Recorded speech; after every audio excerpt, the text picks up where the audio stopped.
All right, welcome back. This will be the solutions to the homework. These shouldn't be too bad, so let's take a look at them real fast. This is also the very last homework of geometry, so it's exciting. Look forward to that. Okay, so what are the three trig functions we focused on in this unit, and what are their ratios? So I'm just going to skip through this. We've done this a lot. SOHCAHTOA, you can write those guys out.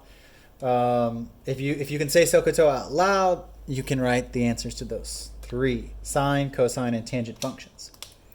Solve for x in the following triangles. Now let's do some work here.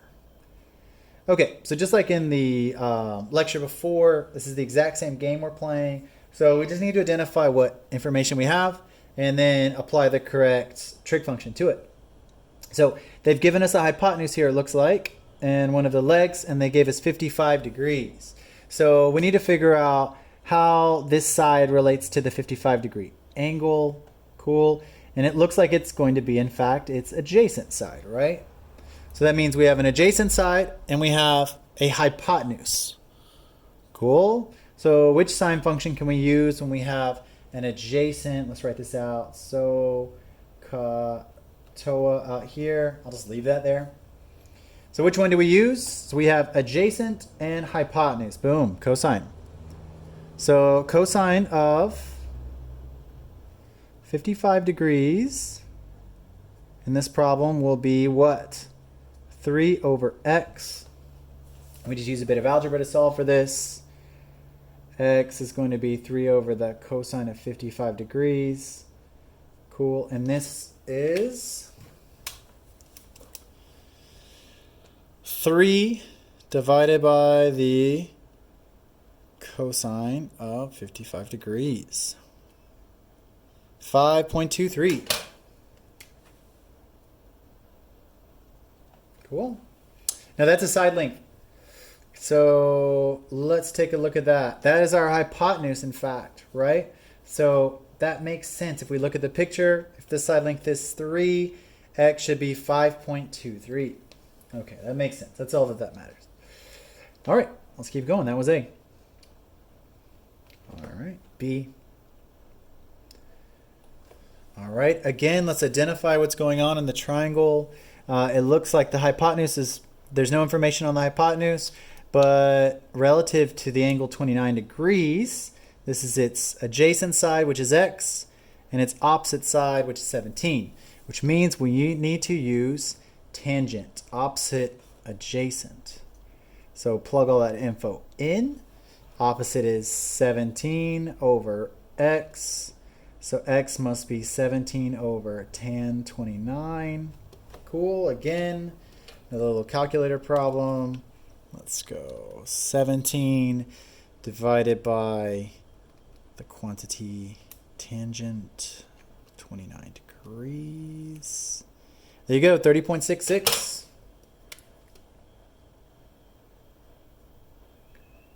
That's that.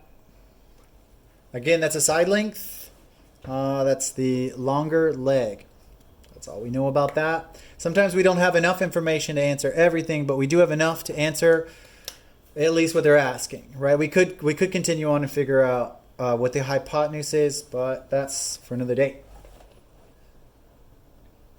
All right, cool. Hopefully you got that answer. Number C or letter C. All right, exact same game, 21 degrees. And they've given us this piece and they've given us that piece. So let's identify what these are.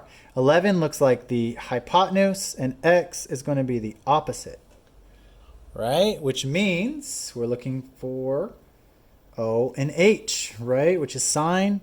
So we say sine of 21 degrees equals the opposite, which is x, over the hypotenuse, which is 11. Nice. So x is 11 times the sine of 21 degrees. 11 times the sine of 21 degrees. 3.94.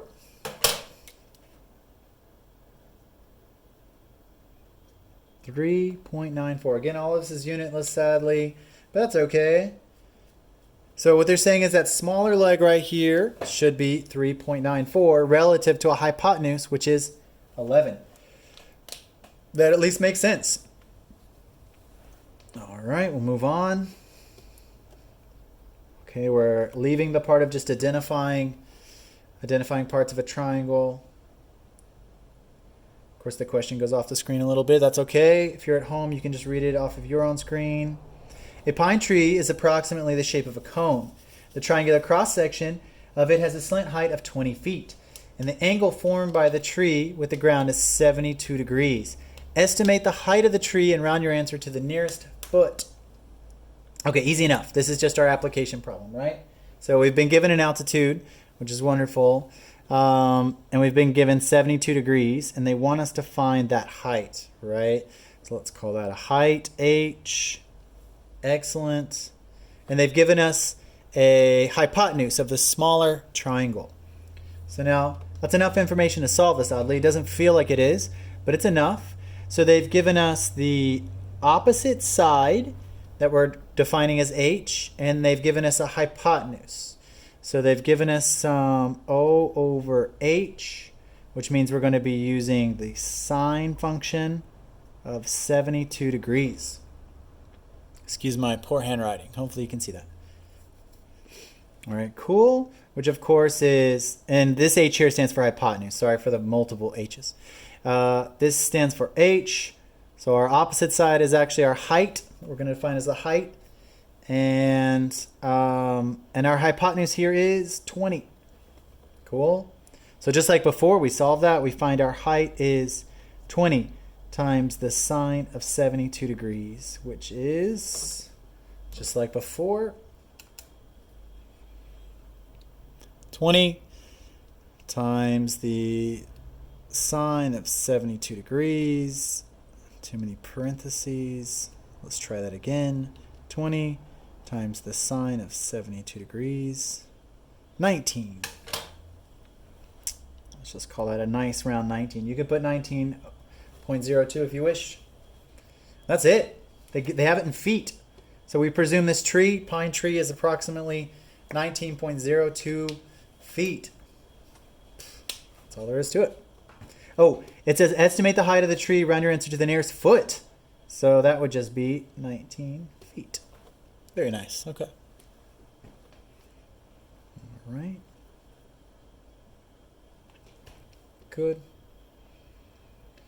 Number 4, a steep water slide. It's 40 feet long, and as you've climbed the ladder up to it, you've counted 30 1-foot spaces in the ladder rung, which just means it's 30 feet high. It's shown here on the diagram. And the slide itself is 40 feet long. Find the angle the slide is. Find the angle the slide is from the top. Oddly worded, but I understand.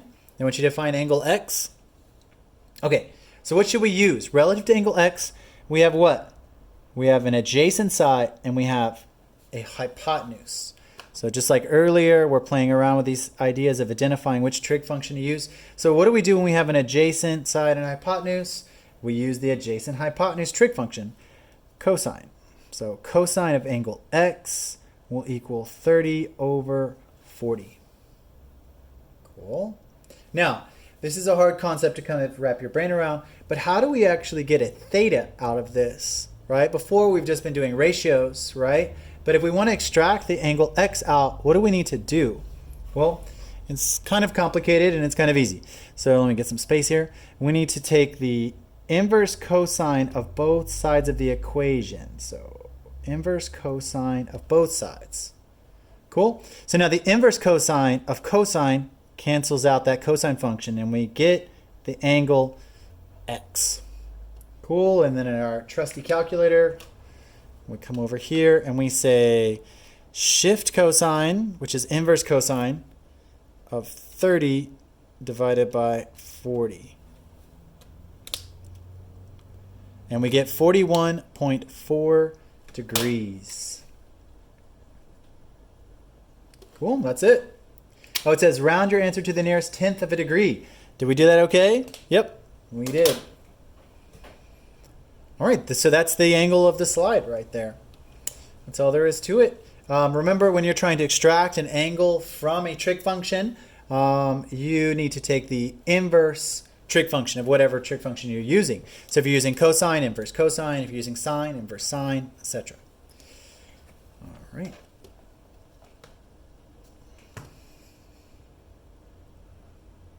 Problem number 5. I'll leave my SOHCAHTOA kind of lingering. When constructing a ramp designated for wheelchair accessibility, the ramp can rise no more than 1 foot for every 12 feet of horizontal distance. Based on these specs, what is the max angle the ramp can form with the ground? Again, strange wording. Let's draw a picture.